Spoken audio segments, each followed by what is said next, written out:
በሰሜን ሸዋ ሀገረ ስብከት በአራቱም ማዕዘን ተነግሮ የማያልቅ የብዙ ሺህ ዘመናት ታሪክ ከምንጩ ይቀዳል።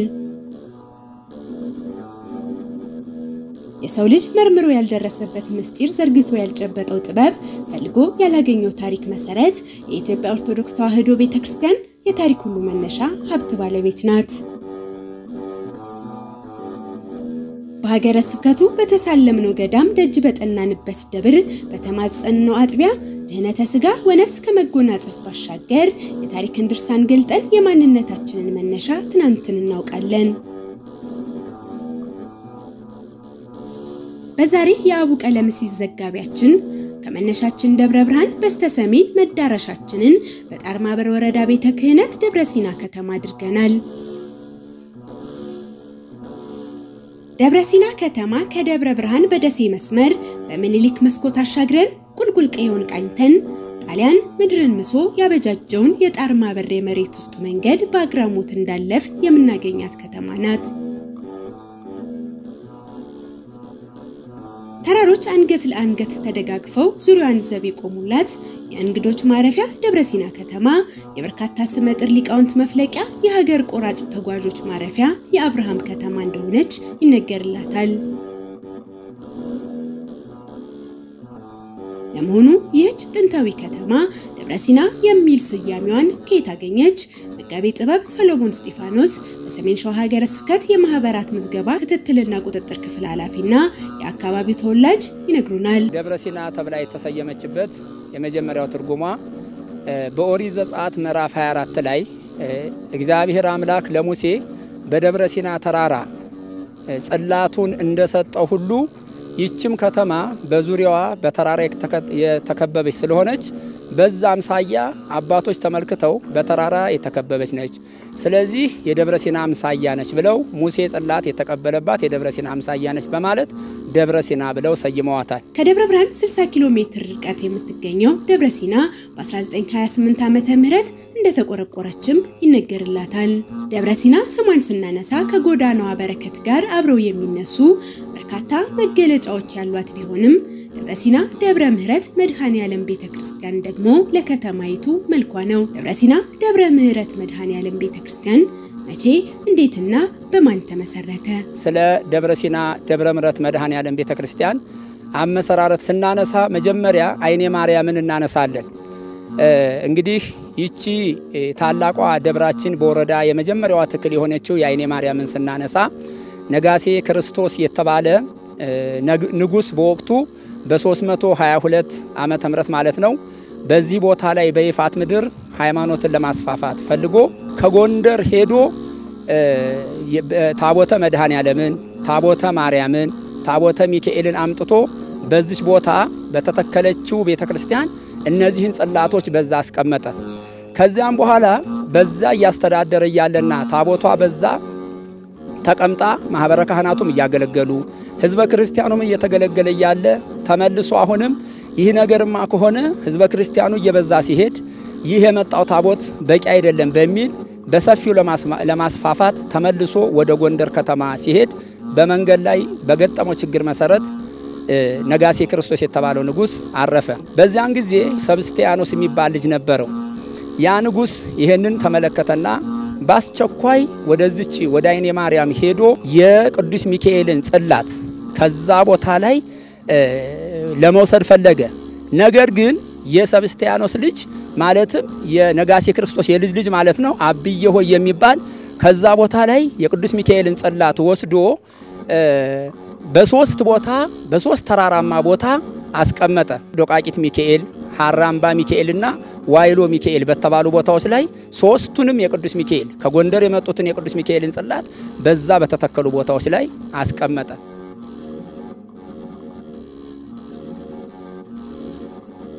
በዚህ ቦታ እነሆ ሃይማኖት ተስፋፍቶ ህዝበ ክርስቲያኑ በጥሩ ሁኔታ እየተገለገለ ያለ ደብረ ሲና የጣሊያንን ወረራ ምክንያት በማድረግ በ1928 ዓመተ ምህረት ተቆረቆረች። ግዛቷ ግን የማን ነበር? የፋሲል አምባ ኪዳነ ምህረትና የአይኔ ማርያም ግዛት ነበር። በ1928 ደብረ ሲና ስትቆረቆር ህዝበ ክርስቲያኑ በጣም ስለተስፋፋ ተሳላሚው አስቀዳሹ ሩቅ ቦታ ወንዝ ተሻግሮ ሄዶ በዛ ቦታ ላይ ባይኔ ማርያም በዶቃቂት ሚካኤል በአቡነ አረጋዊ ቤተክርስቲያን በፋሲል አምባ ኪዳነ ምሕረት ለመሳለምም ሲሄድ ለመቁረብም ሲሄድ ወንዝ እየተሻገረ ሰው ሲሞትባቸው በክረምት ሰው ለመቅበር ራሱ እየተቸገሩ እያለ ህዝበ ክርስቲያኑ ጥያቄ አነሳና ይህን ጥያቄ በወቅቱ የደብረ ሲና አስተዳዳሪ ለነበሩት አመለከቱ። አስተዳዳሪው በሚገባ ለሃይማኖታቸው ተቆርቋሪ ስለነበሩ ጥያቄያቸውን የአካባቢውን ህዝበ ክርስቲያን ጥያቄ ተቀብለው በቀጥታ ለአይኔ ማርያም ለዶቃቂት ሚካኤል ለአቡነ አረጋዊ እንደገና በተጨማሪ ለፋሲል አምባ ኪዳነ ምሕረት አስተዳዳሪዎች ጥያቄውን አቀረቡ። ምእመናን በአቅራቢያቸው አገልግሎት ያገኙ ዘንድ በደብረ ሲና ከተማ ቤተክርስቲያን ለመትከል በወቅቱ የነበሩ አባቶች አስበው በተለያየ ቦታ ላሉ አብያተ ክርስቲያናት ታቦት ይሰጧቸው ዘንድ ቢጠይቁም ይሳካላቸው ያልቻለ ቢሆንም በመጨረሻ ግን ባደረጉት ጥረት አይኔ ማርያም ከምትባል ቤተክርስቲያን ታቦተ መድኃኔዓለምን እንዳገኙ ይነገራል። የሾላ ሜዳ አስተዳዳሪ ከቀናዊነታቸው የተነሳ የደብረ ሲና ህዝበ ክርስቲያንን ችግር ተመልክተው እንሆ ፈቃደኞች ነን ብለው በህዝበ ክርስቲያኑ ጥያቄ መሰረት በወቅቱ አይኔ ማርያምን ያስተዳድሩ የነበሩት መምህር ዘፈረ የሚባሉ ነበሩ። በኋላ ደግሞ አቡነ ያዕቆብ በመባል በጵጵስና አገልግለዋል። እኚህን የቤተክርስቲያን አስተዳዳሪ በማማከር አንደኛው ጽላት ተፈቅዶ ደብረ ሲና ህዝበ ክርስቲያኑ እየበዛ ስለሆነ እዛ ቦታ መተከል አለበት ብለው መምህር ዘፈረ ብርሃንን ሲያስፈቅዱ እሳቸውም እሺ በጄ በማለት በጣም በታላቅ ደስታ ደጃች ሆይ እርሱ የፈቀዱት ወደ ኋላ ያለልን ብለው ፈቅደውላቸው ከአይኔ ማርያም ሄደው ታቦተ መድኃኔዓለምን ሊያመጡ ሲፈልጉ ታቦተ ማርያምም እናቱ መለየት የለባትም አብራ ሄዳ እዛ ቦታ ላይ አብራ ሸኝታ መምጣት አለባት ብለው የአካባቢው ካህናት የአካባቢው ህዝብ እንዳለት ሄዶ በሆታ በልልታ በጭብጨባ አጅቦ ታቦተ ማርያምንና ታቦተ መድኃኔዓለምን አምጥቶ በክተራ በሚባለው በ02 ቀበሌ ከአይኔ ማርያም አምጥተው እዛ ቦታ ላይ ያሳረፉት። በዛ አሳርፎት እያለ እነሆ ታቦተ ማርያም ከልጇ ጋር ልጇን መድኃኔዓለምን አጅባ መጣ። በማግስቱ አብሬ የመጡ ካህናት ነበሩ። የተወሰኑት ካህናት እንደነ ቄስ ተሾመ በቅርብ የምናውቃቸው ማለት ነው እንደነ ቄስ አበበ የሚባሉ እነሱም አብረው መጥተው ነበር። 8ና ከዛ ያልበለጡ ካህናት ከመድኃኔዓለም አንለይም እዚሁ አገልጋይ ሆነን ነው የምንቀረው ሲሉ ሌሎች ደግሞ እመቤታችንን አጅበው መልሰው ወደዛው አይኔ ማርያም ወስደው በመንበሯ አስቀምጠዋል ማለት ነው። ደብረ ሲና ደብረ ምህረት መድኃኔዓለም ቤተክርስቲያን መስከረም 26 1937 ዓመተ ምህረት ታቦቱ ከአይኔ ማርያም ቤተክርስቲያን መጥቶ አገልግሎት መስጠት እንደተጀመረ ይነገራል። ታቦተ ሕጉ በሆታ በልልታ መስከረም 26 ቀን 1937 መጥቶ ነው በዚህ ቦታ ላይ ያረፈው። አስቀድሞ በመቃኙ የነበረው አገልግሎት ተስፋፍቶ በተለያየ ዘመን ወቅቱን የዋጀ ህንጻ ቤተክርስቲያን እየተሰራ ቆይቷል።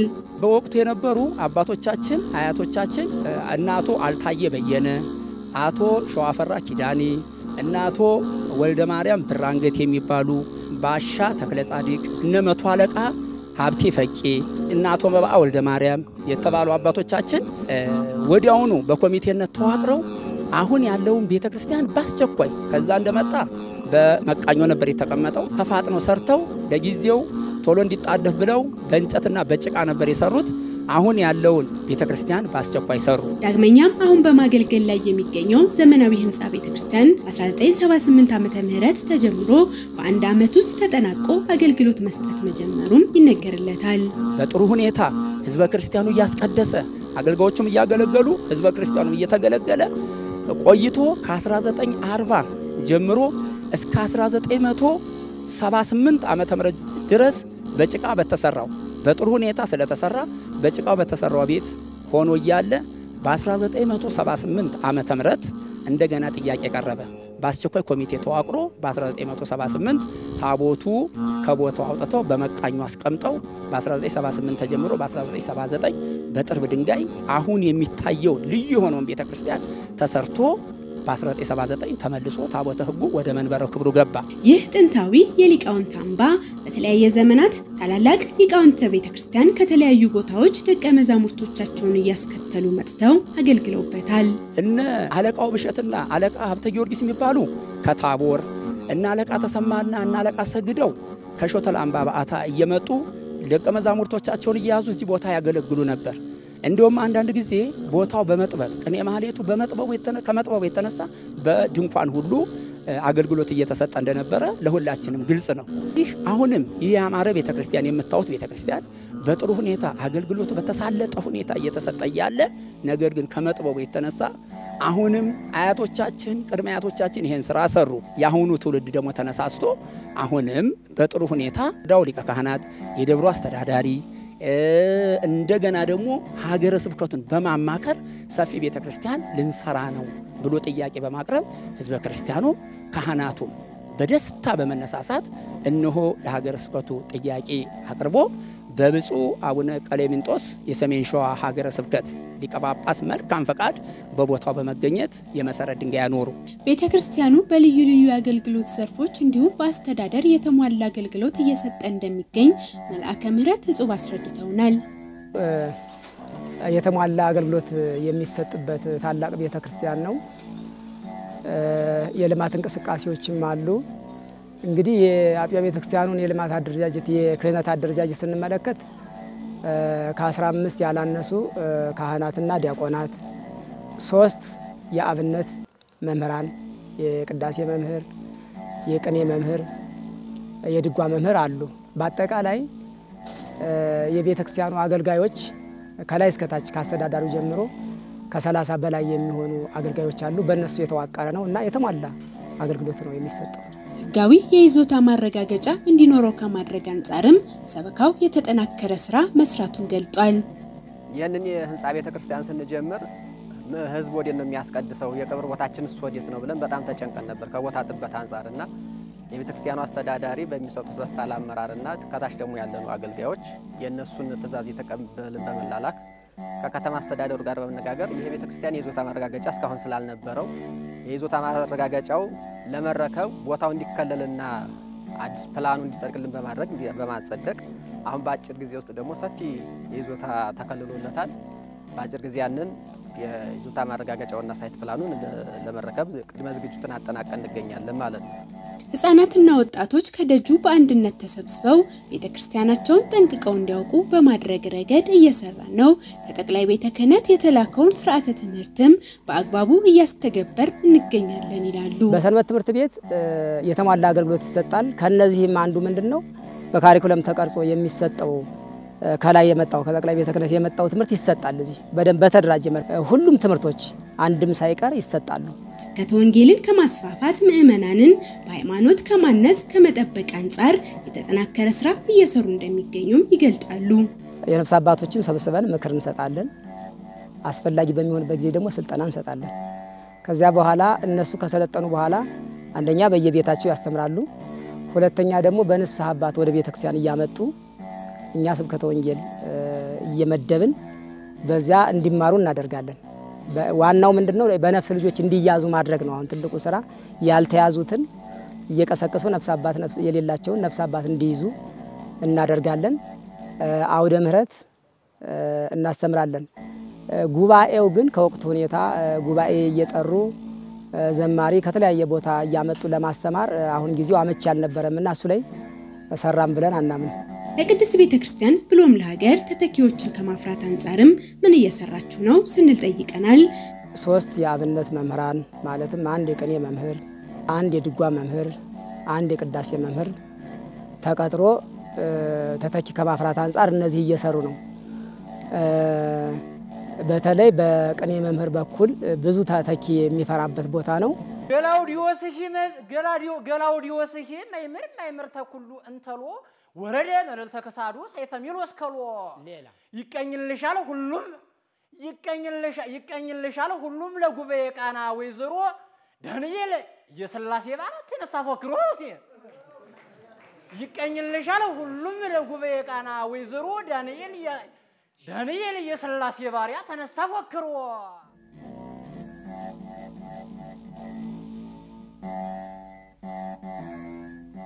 ትልቅ አዳራሽ የመማሪያና የጸሎት ማድረጊያ ትልቅ አዳራሽ ወደ 200 ቅጠል የሚሆን ተሰርቶ ትንሽ ነው የሚቀረው። እንደገና ተማሪውን ደግሞ ከዚህ መቃብር ቤት ነበር የሚኖረው ከመቃብር ቤት አውጥቶ ውጭ አድርጎ ጎጆ ሰርቶ እንደበፊቱ እንደ ጥንቱ ያም እንዳይቀር እሱን እየሰራን ያለው እዚህ አካባቢ በጣም ጥሩ እንቅስቃሴ ነው ያለው። አንጋፋው የድጓ ሊቅ የአለቃ ተሰማ ጉባኤ ቤት ዛሬም እሳቸው ባፈሯቸው መምህራን ጉባኤው ቀጥሏል ብለውናል። እኛም ለማየት ችለናል።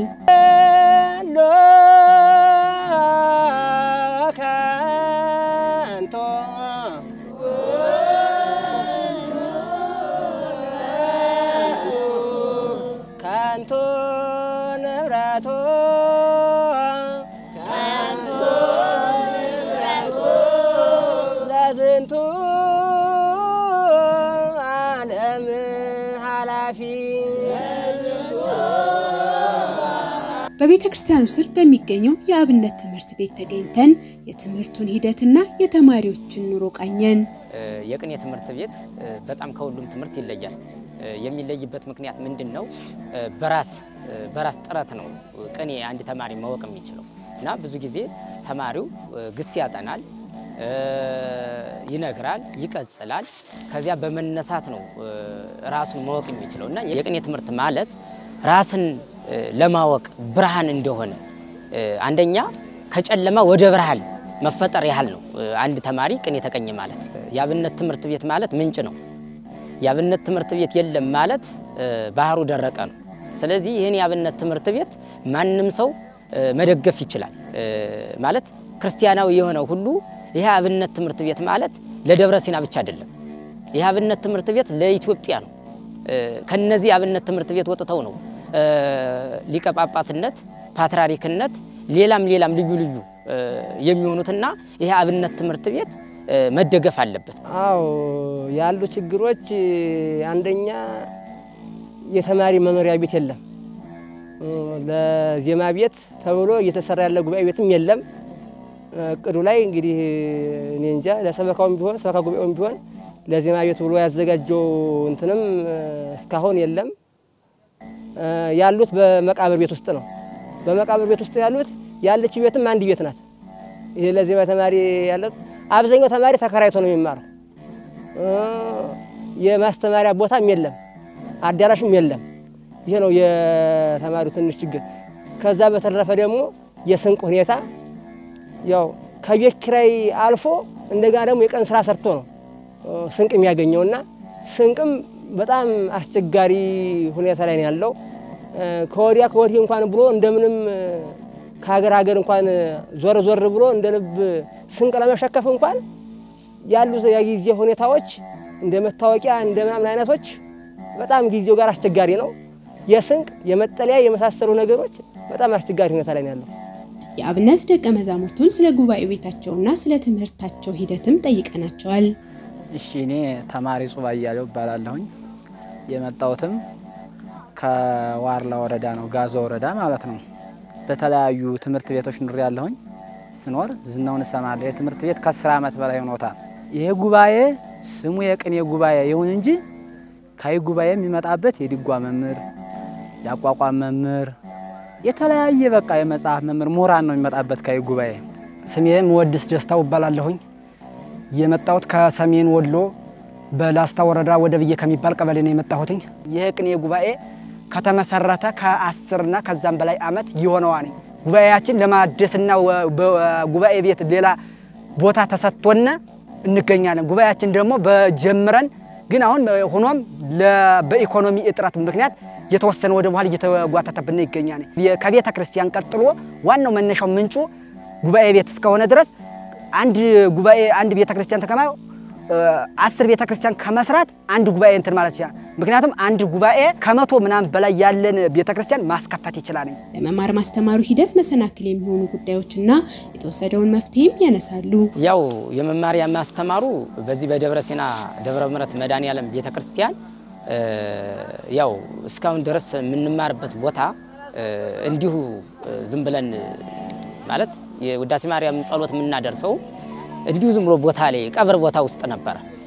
ቀብር ቦታም ነው የኖርነው እና በዚያ ውስጥ ነው እያስተማርን እስካሁን ድረስ የቆየነው 10 ዓመቴም ነው ከመጣሁ ማለት ነው። እና ከ10 ዓመት እስከ አሁን ዘንድሮ ዓመት ድረስ ቀብር ቤት ሆነን እያስተማርን ነው ብዙ ጊዜዎችን ያሳለፍነው።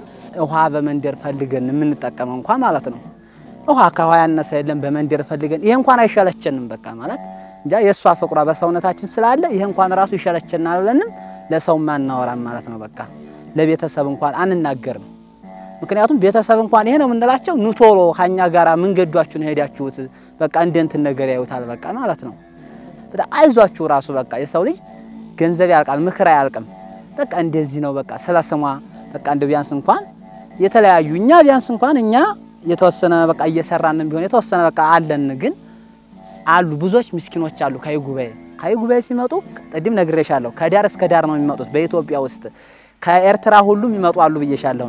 ሲመጡ ከይጉባኤ ብዙ ደካማ ይመጣል እግር የሌለው ይመጣል አይን የሌለው ይመጣል ከዚህ ጉባኤ ማለት ነው። ለአብነት ትምህርት ቤቱ አስፈላጊ ድጋፍ ያስፈልጋል። ተማሪዎች ቅድም እንዳያቸዋቸው አብዛኛው ተማሪ ከተለያየ ሀገር መጥቶ ነው ያለው። ሁሉም የእመቤታችንን ስም የድንግል ማርያምን ስምና አቁፋዳ ይዞ የመጣ ተማሪ ነው ያለው። ይሄ ተማሪ እናት እዚህ ያለ ከተማ ህዝብ ነው ጧት ማታ በቤቱ በእንተ ስሟ ለማርያም ብለው የሚሰጧቸውን ቁራሽ እንጀራ በርዷቸው ያለቀ ልብስ ተሰጥተው የሚማሩ ተማሪዎች ናቸው። ምንም በጀት የለውም እና ለመሆኑ እንደ ጉባኤ ቤት ደጋፊያችሁ ማን ነው ስንል ላነሳነው ጥያቄ ስሟን ታምነን ከቀያችን የወጣንባት ድንግል ማርያም ተስፋችን ናት።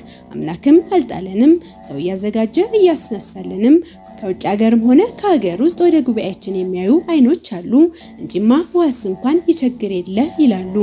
አጸደማ የምትባል እህታችን በሷ ድጋፍ ሌሎችም ደግሞ አሉ እንዲሁ ከአሜሪካም እነ ታዲዮስ ግርማ ሁሉ በእነሱም ድጋፍ እንዲሁ እያስተባበሩ የጎጆ መስሪያ ሳርም እንደሚገዙልን ሌላውም ይሄን እንጻውንም የቆርቆሮው ምን አዳራሹን የጸሎት አዳራሹን መማሪው እሱንም እንዲሁ በእህቶቻችን አስተባባሪነት ነው የሚሰራው ማለት ነው። ያው በቃ ማንንም ማምኑ አይደለም የሚመጣው ከዚህ ጉባኤ ሲመጣ ማለት ነው። ድንግል ማርያም ነው በቃ ድንግል ማርያም ሌላ ነገር ተከታይ የለውም ስንቅ ማንንም አይቋጥርለትም ማለት ነው።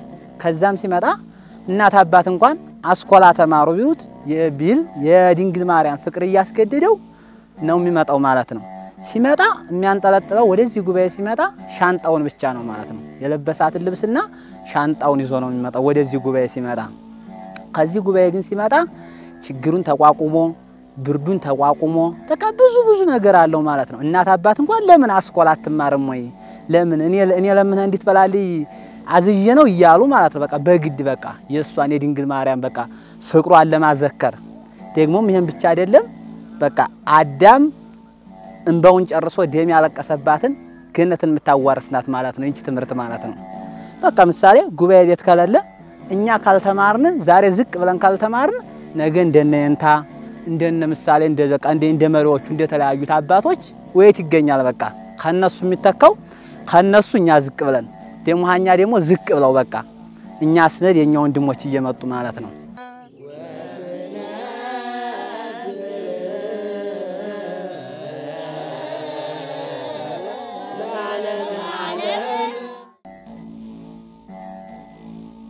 ህፃናትን በቀለምና በስነ ምግባር በማነጽ በሁለቱም ወገን የተሳለ ትውልድን ለማፍራት በሚገባ ተልእኮ ሰበካው አስመስገኝ ርቀት ተጉዟል።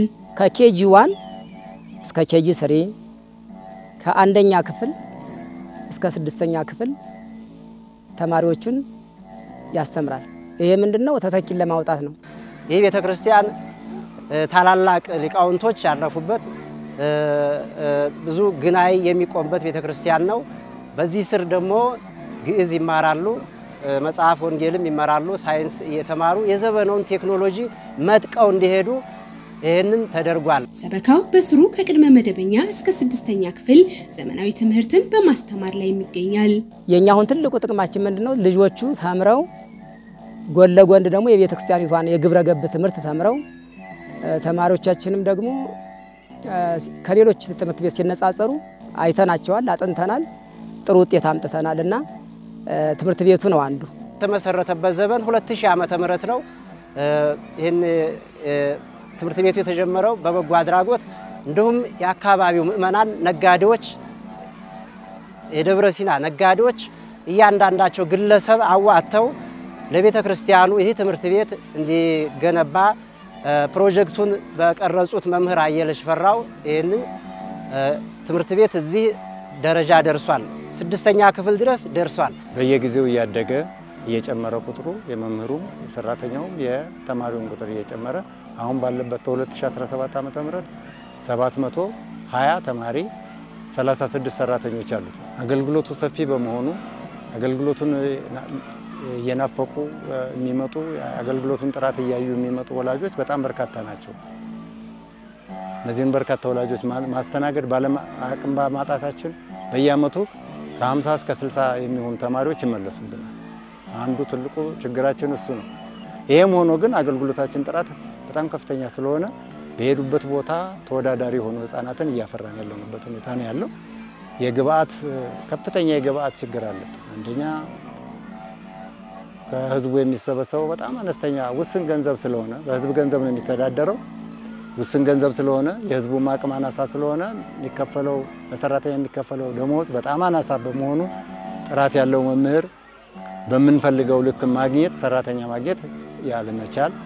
ሁለተኛ የመማሪያ ማስተማሪያ መጽሐፍት እጥረት በጣም በከፍተኛ ሁኔታ ደረጃ የመማሪያ ክፍሎች እጥረት፣ ሌሎችም ግብአቶች እንዲሁ በጣም ከፍተኛ እጥረት አለበት። በልማቱ ዘርፍ ሰበካው ከሚያከናውናቸው ልዩ ልዩ ተግባራት መካከል በዋናነት አቀደናቸዋል የሚሉትን የሚያነሳሉ።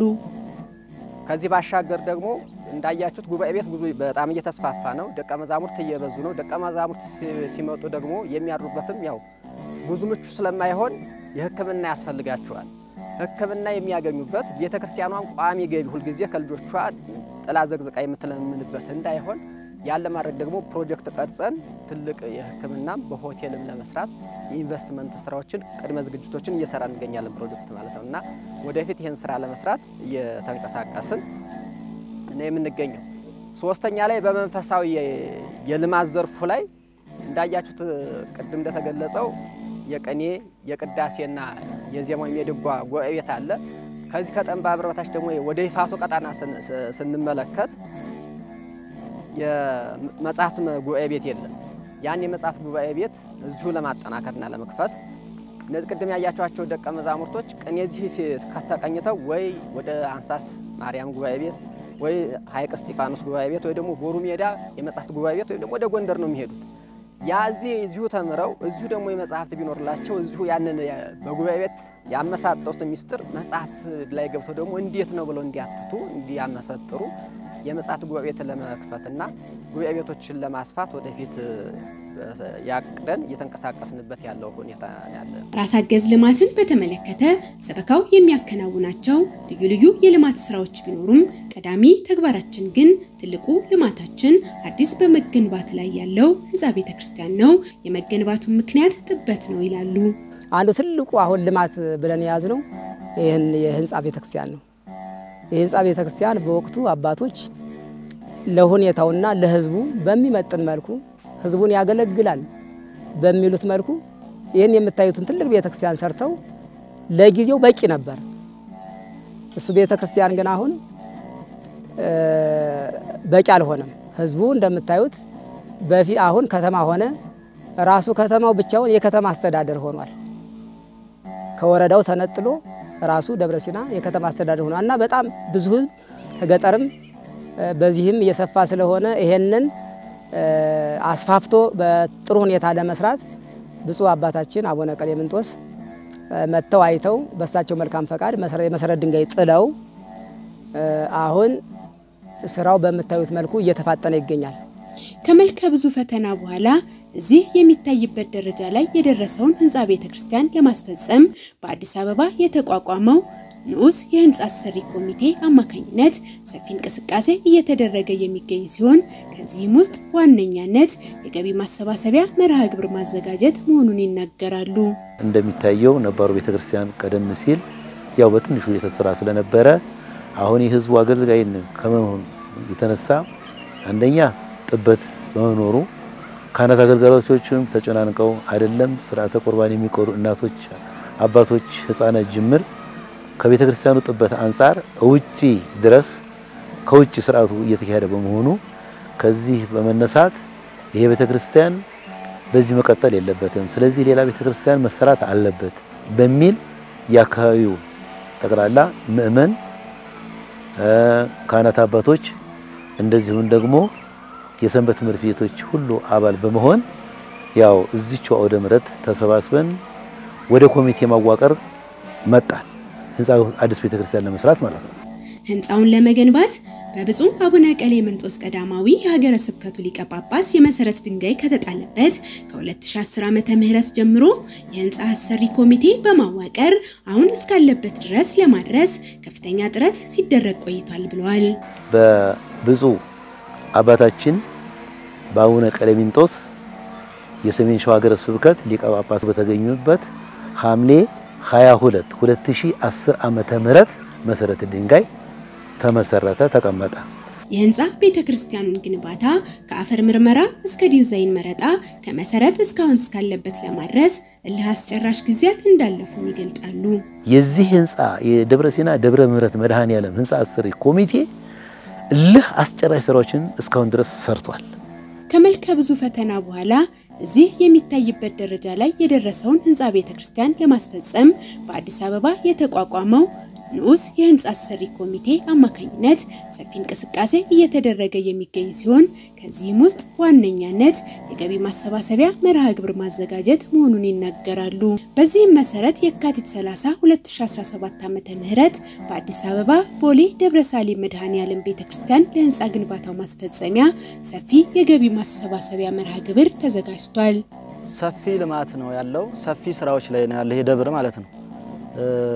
ህንጻ ቤተክርስቲያንን በተመለከተ ሰፊ ማቴሪያልና ገንዘብ የሚያስፈልገው ያንን ለማስፈጸም አሁን በየካቲት 30 ታላቅ ጉባኤ ቦሌ መድኃኔዓለም አዳራሽ ይካሄዳል።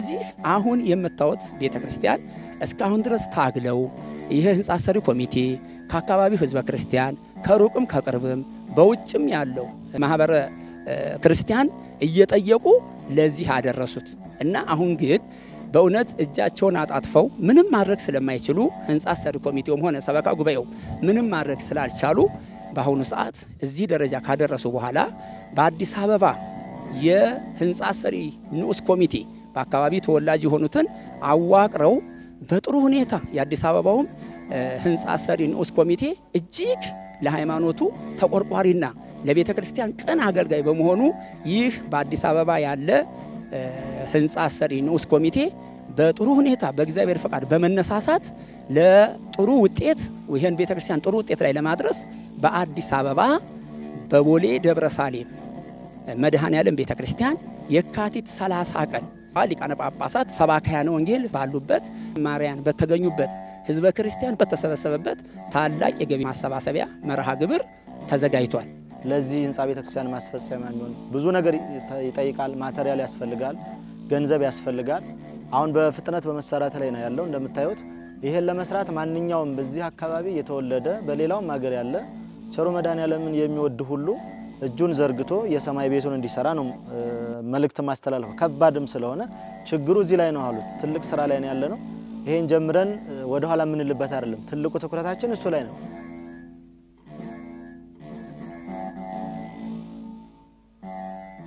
ደብረ ሲና ደብረ ምህረት መድኃኔዓለም ቤተክርስቲያን ከሚታወቅባቸው መንፈሳዊ አገልግሎቶች አንዱ ለአባቶች በራእይ ተመላክቶ የተገኘው በርካቶች ከደዌ ስጋ የዳኑበት ፈዋሽ ጠበል ነው።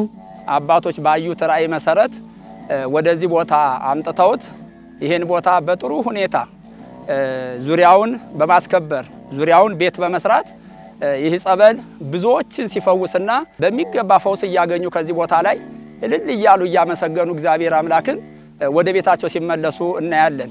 ቤተክርስቲያን ካሏት ምእመናኖቿን የምፈውስባት ትልቁ የፈውስ የምሕረት ቦታ ጸበል ቦታ ነው። እዚህ ቦታ ላይ ብዙ ሰዎች እጃቸው እግራቸው ታስሮ በመጫኛ ታስረው ባልጋ ተይዘው ነው የሚመጡት እዚህ ሲመጡ ማለት ነው። በ3 ቀን ተፈውሰው ማንነታቸውን አውቀው ተመልሰው የሚሄዱበት ነው። አይነ ስውራን ተመርተው መጥተው አይናቸው በርቶ የሚሄዱበት የተለያየ ከሐኪም ቤት ተመልሰው ሐኪም አላድን ብሏቸው ብዙ ህመም ኖርባቸው ስኳር፣ ቲቪ፣ ኤችአይቪ የተለያዩ ካንሰር የማይላቀቁ ደዋት ይዘውባቸው ተይዘው ሐኪም የማያድነው ሆኖ መጥተው ግን እዚህ ተጠብለው ተጠምቀው 7 ቀን ቢበዛ 14 ቀን ከዚህ በላይ አልፈም ምስክርነታቸውን ይሰጣሉ በአደባባይ። ይሁን እንጂ ጸበሉን ለአጠቃቀም ምቹ እንዲሆን ለማድረግ ቀሪ ስራዎች እንዳሉም ይነገራል። ይሄንን ቦታ ሰፋ አድርጎ የመጸበያ ቦታ የአቅመ ደካሞች ማረፊያ ቦታ ያስፈልገዋል። እዚህ የሚያመላልሳቸው ሰው የሌላቸው አሉ፣ አቅም የሌላቸው አሉ። እነዚህ እዚህ ቦታ አርፈው እዚሁ እየተጸበሉ እንዲፈወሱ እዚህ ቦታ የመጣ ሰው ሳይማር የሚሄድ ስለሌለ ማለት ነው። በዚህ ጸበል በርካቶች የማዳኑ ምስክር ናቸው። አዎ ፈዋሽነቱ በጣም ይፈውሳል። አይነ ስውር ከራሳ መጣ እሷን ፈውሷት ሄዷል። እየመጡ ሲጠመቁ ከበሽታቸው ይድናሉ። ብዙን እንትና አደርገዋል። ያው ምስክርነታቸውን ሰጥተዋል። በዚያን ጊዜ በነበሩት ጊዜ ማለት ነው። አሁንም ይፈውሳል። ቅድሚያ ተአምሩን በእኔ ላይ ለገለጠ ለፈጣሪ ለሽሩ መድኃኔዓለም ክብር ምስጋና ይግባው። እኔ 2004 ዓመተ ምህረት ነው እዚህ ጉንጬ ላይ እባጭ ወጥቶብኝ ነበርና እኔ የአብነት ተማሪ ነኝ። በዛን ሰዓት እዚሁ ሁኔታ ተሰማ ጋር ጉባኤ ቤት ነበርኩና ጳጉሜ ላይ የከተማው ሰው እየመጣ እዚህ ይጸበላል። በጣም ከ8 ሰዓት ከ7 ሰዓት ጀምሮ ወደዚህ ሲመጣ እነሱን በማየት መጣው። 3 ቀን እንደተጠመቅኩ 995 መስከረም 5 ቀን የአባጭ በውስጥ በኩል አጥንት ሆኖ ተጉንጬ ላይ ወጣና ያው ፈወሰ መድኃኔዓለም ክብር ምስጋና ይግባው። የደብረ ሲና ደብረ ምህረት መድኃኔዓለም ቤተክርስቲያን ህንጻ ግንባታን ለማስፈጸም በአዲስ አበባ ቦሌ ደብረ ሳሌም መድኃኔዓለም ቤተክርስቲያን የካቲት 30 2017 ዓመተ ምህረት በተዘጋጀው የገቢ ማሰባሰቢያ መርሃ ግብር ላይ የቅድስት ቤተክርስቲያን ልጆች የደብረ ሲና ተወላጆች በአብሮነት ተገኝተው የሚጠበቅባቸውን በመፈጸም የበረከቱ ተካፋይ ይሆኑ ዘንድ ጥሪያቸውን ያስተላልፋሉ። ይሄ ህንጻ ግንባታ በጣም እየሄደ ነው። ጥሩ እየተሰራ እየተንቀሳቀሰን ያለው ትልቅ ቤተክርስቲያን ነው። ህዝቡ እየበዛ በመሄዱ የሚመጥን ቤተክርስቲያን ለመስራት እንቅስቃሴ እያደረግን ነው። ሁሉም ሰው ይሄንን ቀና አገልግሎት እንዲያግዘን በሐሳብ በእውቀት በገንዘብ እንዲያግዘን ነው ማስተላልፈው መልእክት ያለኝ። በአዲስ አበባ በቦሌ ደብረ ሳሌም ቤተክርስቲያን ማለት ነው በመሰባሰብ በመገኘት ሁላችንም ህዝበ ክርስቲያን የሆነን ሁሉ የተቻለን ለግሰን ይህንን ህንጻ ቤተክርስቲያን ለማስፈጸም ከወዲሁ ጥሬን አስተላልፋለሁ። ይህ የተጀመረ ህንጻ ቤተክርስቲያን በገንዘብ ችግር በኢኮኖሚ ችግር የተጀመረው ህንጻ ቤተክርስቲያን ጊዜው ሲቆይ ቆይታ ሲኖረው እንዳይፈረካከስ እንዳይበላሽ የህዝበ ክርስቲያኑ የወጣው ገንዘብ ያፈሰሰው መዋለ ንዋይ የትም እንዳይባክን የቤተክርስቲያን ልጆች ቤተክርስቲያን የሚያስቡት የሚያሳምሩት ራሱ የቤተክርስቲያን ልጆች እኛው ቤተክርስቲያን ልጆች ነንና ይሄን የተጀመረ ህንጻ ቤተክርስቲያን ዛሬ ነገ ሳንል የበረከት ስራው መስሪያው ዛሬ ነውና ሁላችንም ሆነን አሁንም በአገር ውስጥ ያሉት በውጭ ሀገር ያሉት በገንዘብም በጉልበትም በሐሳብም በእውቀትም በጸሎትም አግዘውን ቤተክርስቲያን የሚመለከታት ክፍል ሁሉ ይህን ህንጻ ቤተክርስቲያን እንደ መድኃኔዓለም እንደ ፈቃዱ ይህ ቤተክርስቲያን ህንጻ ቤተክርስቲያኑ አልቆ መጨረሻውን እንድናዋጋው የእግዚአብሔር እርዳታው አይለየን። በዚህ ያላችሁ በዛ በመገኘት በአካል በውጭው ዓለምም ያላችሁ በተሰጠ የባንክ ቁጥር መሰረት ሁላችሁም በዛ በማስገባት ይህንን የተጀመረ ህንጻ ቤተክርስቲያን ለፍጻሜ እንድናበቃ ከወዲሁ መልእክቴን አስተላልፋለሁ። ኦርቶዶክስ እምነት ተከታዮች ሁሉ ይህንን በመያት ይህንን ጅምር ህንጻ ቤተክርስቲያን በመያት ሁላችሁም የተጀመረውን ጅምር በመያት ቀጣይስ ምን ማድረግ እንደሚለው ነገር ሁሉም በዚህ ከጎናቸው ሆኖ እንዲተባበሩልንና ከፍጻሜ እንዲደርስልን ለመላው የኢትዮጵያ ኦርቶዶክስ እምነት ተከታዮችና አማኞች በሙሉ ይህንን ጥሪ ተቀብለው ከጎናችን እንዲሆኑ በመድኃኔዓለም ስም ነው የምንጠብቀው። ይህንን ህንጻ ቤተክርስቲያን በአጭር ቀን እንድንገነባ ይህንን በዚህ ሚዲያ የምትመለከቱ አባቶች እናቶች ክርስቲያን ሁሉ በሙሉ እጃችሁን ለዚህ ቤተክርስቲያን እንድትዘረጉ ነው። ሁላችሁም የመንግስተ ሰማያት መውረሻችን ይሄ ነው።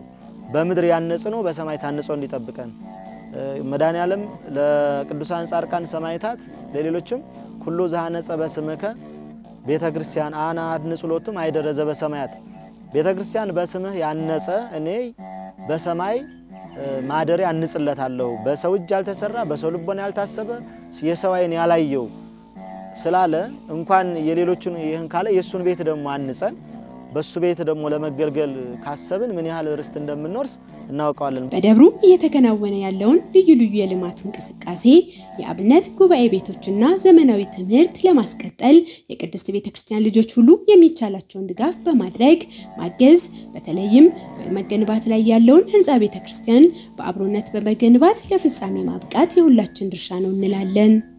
ዛሬ አቡ ቀለምሲስ ዘጋቢያችን በሰሜን ሸዋ ሀገረ ስብከት ጣርማበር ወረዳ ቤተ ክህነት ስር ደብረ ሲና ከተማ ደብረ ምህረት መድኃኔዓለም ቤተክርስቲያን ያደረግነውን ቆይታ ፈጸምን። ሰላም